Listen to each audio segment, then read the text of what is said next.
میرا سوال آپ سے یہ ہے کہ مجھے کئی دوست ملے جن میں سے کچھ سیاہ ہیں اور کچھ سنی.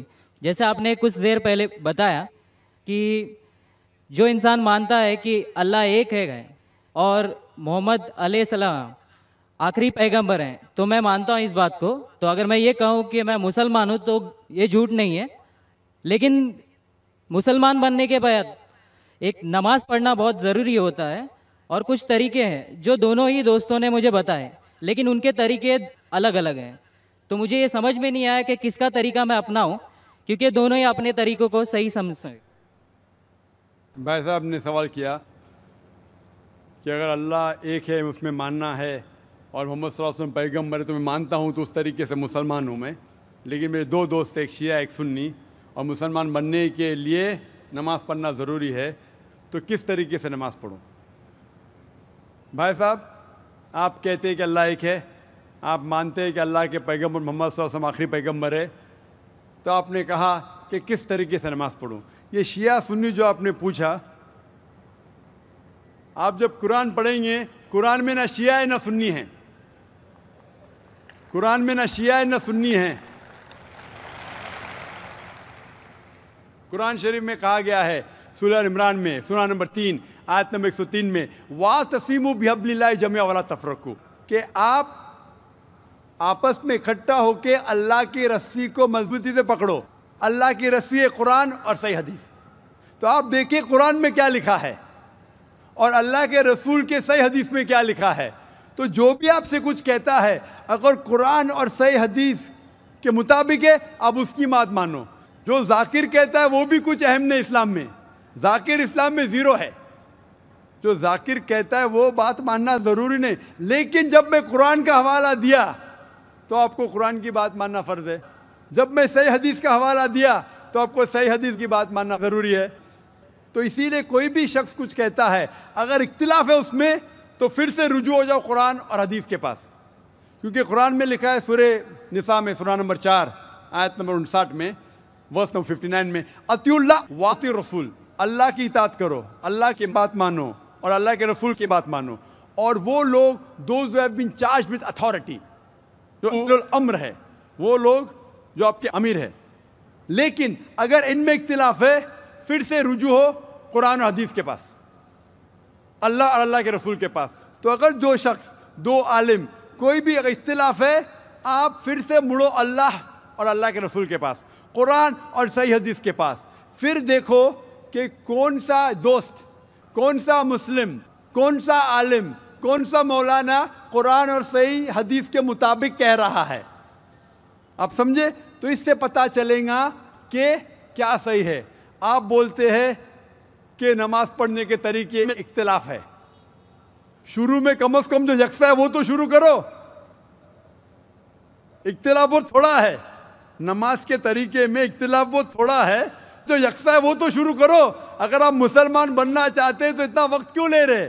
خالی نام کے مسلمان ہونا ضروری نہیں ہے، وہ کوئی فائدہ نہیں. عملی طور پہ مانو کہ اللہ ایک ہے، اس کی عبادت کرو اور آخری رسول محمد صلی اللہ علیہ وسلم پہ ایمان لاؤ.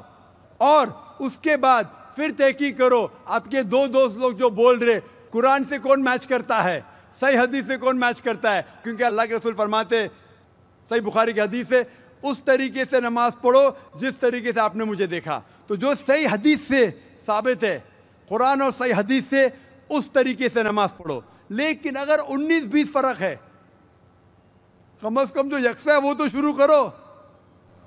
اختلافی باتوں پہ تحقیق کرو، انشاءاللہ پتہ لگ جائیں گا آپ کو کیا صحیح ہے.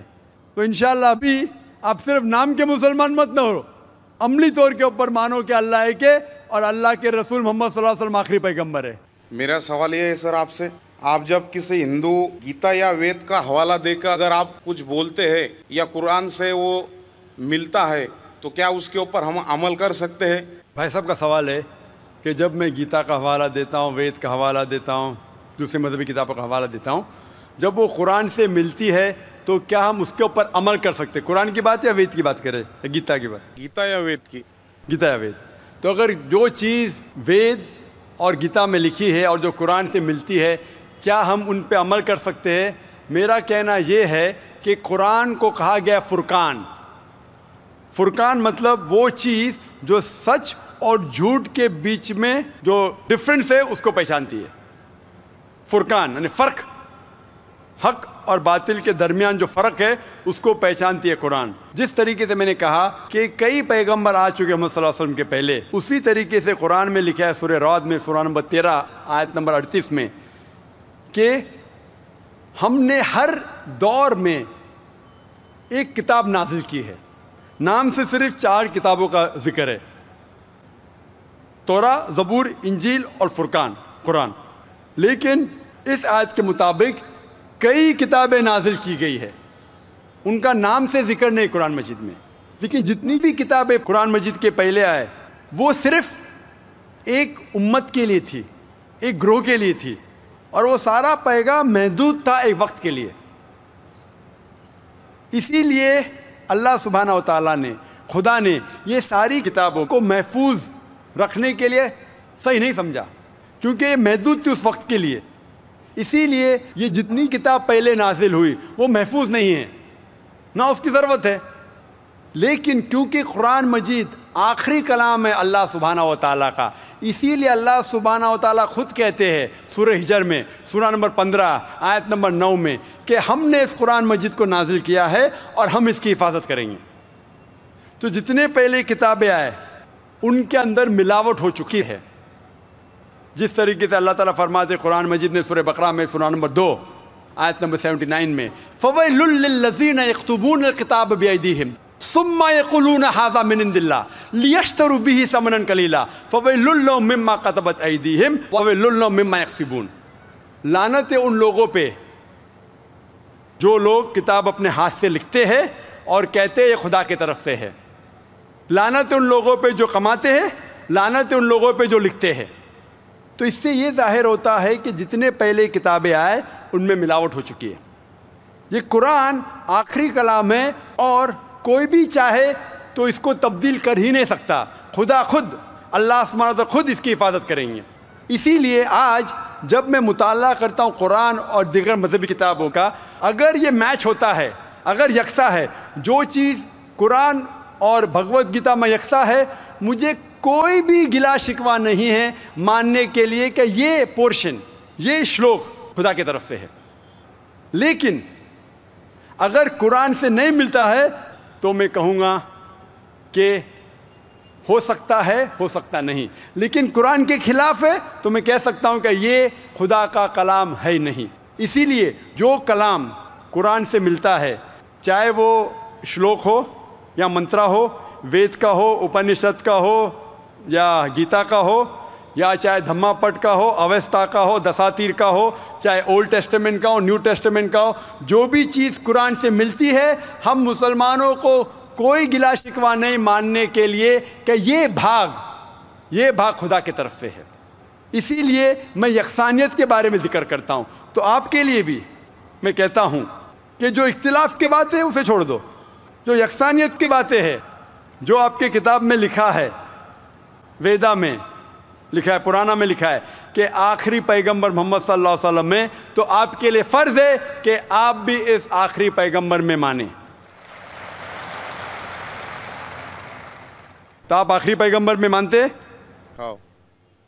آپ کی وید میں مانتے؟ ہو مانتے ہیں نا. آپ پرانا میں مانتے ہیں؟ ہو مانتے. تو میرے تقریر میں نے اتنے بار کہا اور اتنے حوالے دیا کہ آپ کی مذہبی کتابوں میں لکھا ہے کہ محمد صلی اللہ علیہ وسلم انتم رشی ہے. آپ کل کی پرانا پڑھیں گے تو ان کے والد کا نام لکھا ہے وشنو یاس عبداللہ، ان کے والدہ کا نام لکھا ہے سمتی آمینہ. وہ کہاں پیدا ہوئیں گے؟ سنبالا میں، مکہ میں. وہ چیف آف سنبالا میں، قریش کے خاندان میں. ساری چیزیں میں نے کہا. تو اب آپ مانتے ہیں کہ آخری پیغمبر محمد صلی اللہ علیہ وسلم ہے؟ ہو مانتے ہیں نا. ماشاء اللہ. تو آپ مانتے ہیں کہ خدا ایک ہے؟ ہو بالکل. آپ مانتے ہیں خدا کی کوئی بھی پرتیما نہیں ہے؟ بے شک. اور صرف خدا کی عبادت کرنا چاہیے؟ صحیح. تو آپ یہ مانتے ہیں کہ خدا ایک ہے اور محمد صلی اللہ علیہ وسلم آخری پیغمبر ہے؟ ہو. تو جو شخص اس بات کو مانتا ہے کہ خدا ایک ہے اور محمد صلی اللہ علیہ وسلم اس کے آخری پیغمبر ہے، تو اسے ہم کہتے ہیں عربی میں مسلم، یعنی وہ شخص جو امن حاصل کرتا ہے اپنے خواہش اللہ کے احکامات کے مطابق. تو آپ مانتے اللہ ایک ہے اور محمد صلی اللہ علیہ وسلم آخری پیغمبر ہے؟ ہو مانتے. تو آپ چاہتے کہ اسلام قبول کرے؟ لا الہ الا اللہ محمد رسول اللہ. ماشاء اللہ ماشاء اللہ ماشاء اللہ سبحان اللہ.